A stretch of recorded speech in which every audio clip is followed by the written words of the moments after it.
Salut, c'est Marco de Top for Fun. Aujourd'hui, vidéo de déballage avant la vidéo de test du Yes Handy 4E. Le Yes Handy 4E, c'est un mobile qui est un mobile à plutôt tendance entrée de gamme. C'est un mobile qui, en octobre 2014, est commercialisé au prix de 79,99 €. Donc, on va arrondir ça à 80 €. Ne serait-ce donc que par le prix, on se rend compte qu'il s'agit bien d'un mobile tendance entrée de gamme, voire même, on peut le dire comme ça, low cost. Alors aujourd'hui, on est bien sur la vidéo de déballage. On va regarder ce à quoi ressemble la boîte, ce à quoi ressemble le téléphone dans un rapide premier aperçu. À savoir qu'ici, il est proposé en version noire. Ce téléphone existe aussi en version blanche. Et puis, on va s'attarder surtout sur les accessoires. C'est bien le but d'une vidéo de déballage. Alors, sur la face avant de la boîte, qu'est-ce que l'on retrouve? Marquage Yes, Freestyle Mobile, c'est le slogan de la marque. Il s'agit bien du Handy 4E, donc ça c'est écrit sur la face avant. Le téléphone de la boîte, j'entends, il est bien doté d'une garantie de 24 mois, mais enfin ce qui est une obligation notamment pour les marques en France. Doté d'un processeur double cœur, on va voir ce qu'il en est, à quelle vitesse il est cadencé. Sur le côté gauche, le modèle Handy 4E, au cas où vous auriez oublié, pareil sur la droite. Sur le dessus du numéro de série, sur le dessous le nom de la marque avec le hashtag YesMobile, et puis voilà, et puis surtout à l'arrière. Alors à l'arrière, qu'est-ce que l'on apprend sur ce téléphone? Quelles sont ses spécifications? Doté donc d'un système d'exploitation qui est un Jelly Bean 4.2, il est doté d'une connexion 4G HSPA+, sur laquelle je vais revenir d'ici quelques instants. Il est Wi-Fi hotspot, écran tactile 4G WVGA. Il est doté d'un appareil photo dorsal 8 mégapixels avec flash. Caméra frontale 1,3 mégapixels, bon, ce qui est quand même pas mal, c'est mieux que la VGA basique sur certaines entrées de gamme qui est encore proposée aujourd'hui. Processeur de cœur 1,3 GHz, processeur graphique Mali 400MP.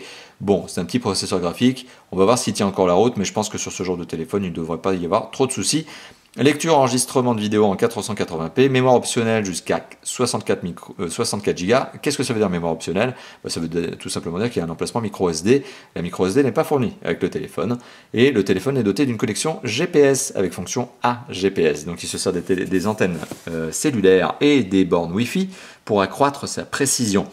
Alors, je voudrais revenir sur le 4G qui est mentionné ici. Non, malheureusement, ce téléphone n'est pas 4G. C'est une erreur de la marque, c'est une erreur des responsables produits de Yes lorsqu'ils ont traduit cette chose pour la France, donc à savoir ce petit texte.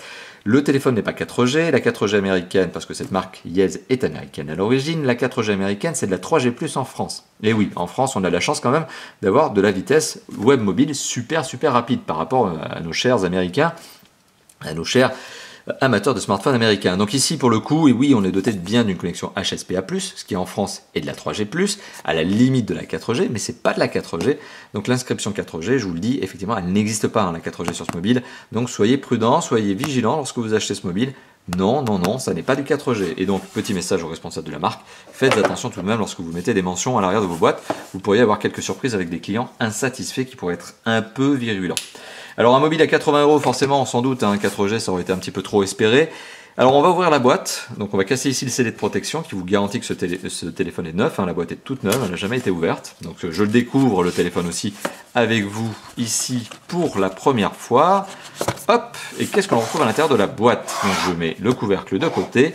Eh bien, dans la boîte, on retrouve le téléphone en lui-même, dans son petit sachet plastique pour le protéger pendant le transport, ça c'est toujours sympa, lequel est protégé avec un film plastique protecteur, donc sur la face avant, ce qui est encore plus sympa.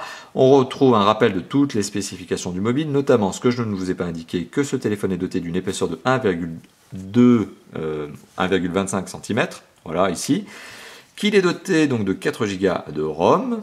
On verra ce qu'il en est lors du test, on verra ce qui est réellement exploitable, et qu'il est doté de 512, je vais y arriver, mégaoctets de RAM. Donc 4 Go de ROM, pardon, et 512 mégaoctets de RAM. Et puis voilà, c'est tout, le reste, je vous l'ai déjà évoqué. Alors ici, le cache-batterie est dans un plastique un petit peu gommé, un petit peu doux au toucher, hein. C'est pas mal, c'est une bonne idée. Alors il ressemble en design terriblement à un autre téléphone que j'ai eu aussi l'occasion de vous présenter en déballage, qui est le 3.5 EI. Donc les deux présentent un design vraiment très similaire. Alors petite note de design assez sympathique, le pourtour plastique est légèrement brillant, donc c'est pas mal, ça rajoute un petit côté un petit peu plus fun, ça fait un peu moins cheap. Le cache-batterie en plastique doux, c'est aussi une manière de montrer que le téléphone n'est pas non plus cheap. Voilà, il y a eu un soin au niveau de l'ouverture ici du cache-batterie, donc c'est assez bien placé. Et le micro USB se retrouve sous le mobile. Bon voilà, sentiment assez positif pour un téléphone, je le rappelle, qui vaut 80 € en octobre 2014. Alors, le téléphone il est posé sur un berceau, mais sous le téléphone, il y a quand même un film plastique protecteur. C'est une bonne note, c'est un bon point. La marque vous donne un accessoire offert. Ça à fabriquer, ça vaut rien, il faut être franc, ça vaut quelques centimes, c'est pas avec ça que la marque va se ruiner, mais c'est toujours positif parce que voilà, ça vous évitera de courir après justement des accessoires, dont notamment le film protecteur, qui sur certaines boutiques est parfois vendu à des prix scandaleux d'une dizaine d'euros. Ici, voilà, on l'a directement livré avec le téléphone, c'est un bon point. Donc le téléphone est posé sur un berceau en carton. Sous le berceau en carton, on retrouve un sachet plastique dans lequel il est emballé, protégé, un adaptateur secteur France, plus largement Europe, avec connecteur USB, un grand classique, c'est logique. On retrouve également un sachet zip. Ah, mon amour pour les sachets zip. Généralement très facile à ouvrir. Bon, là, ça va, j'ai pas trop galéré. On retrouve un sachet zip dans lequel il y a le câble micro USB qui vous permettra de charger, mais de synchroniser aussi le téléphone, des fois que vous ayez envie de le faire en filaire. On retrouve une batterie donc qui est une Yeze YB117, ça c'est au cas où vous voudriez en changer, qui est dotée d'une capacité de 1550 mAh. Ça me semble pas bête ni déraisonnable pour un téléphone donc qui est doté d'un écran de 4,5 pouces. On retrouve également un kit piéton. Forcément, on ne doit pas s'attendre à autre chose qu'un kit piéton. Ah, je vais arriver à l'ouvrir ce sachet zip. Un kit piéton qui est un kit piéton entrée de gamme. Forcément, comme je vous l'évoque, on est sur un téléphone à 80 €, donc le kit piéton, c'est du plastique brut, c'est du plastique dur. Voilà, c'est du plastique dur qui au bout d'un moment va vous défoncer les oreilles, mais au moins il a le mérite d'être là. De toute façon, je le rappelle, c'est aussi une obligation qui est faite aux commerçants qui veulent vendre des téléphones en Europe. On retrouve une entrée micro et un bouton raccrocher, décrocher, ce qui est pas mal, parce que oui, il y a encore des marques qui font des entrées de gamme, même en kit piéton, et le kit piéton n'est pas doté de ce bouton. On a de la belle longueur de câble visiblement, et on a un jack 3.5 coudé. Voilà. Hop, on met l'accessoire de côté. Et qu'est-ce qu'on retrouve d'autre? Eh bien, on retrouve de la documentation. Une première documentation, notamment sur le DAS SAR, et où on apprend que le DAS SAR sur ce téléphone au niveau de la tête est extrêmement bas, 0,315 watts par kilo. C'est une bonne note. Et puis, on retrouve également une très rapide documentation qui vous dit comment ouvrir le téléphone, où se trouve la fente, comment mettre les deux cartes SIM, mais vous pouvez très bien en mettre qu'une seule si vous voulez, et comment remplacer la batterie. Voilà, donc une petite documentation qui n'a pas vraiment vocation à être très utile, si ce n'est à vous permettre de savoir comment mettre les deux cartes SIM.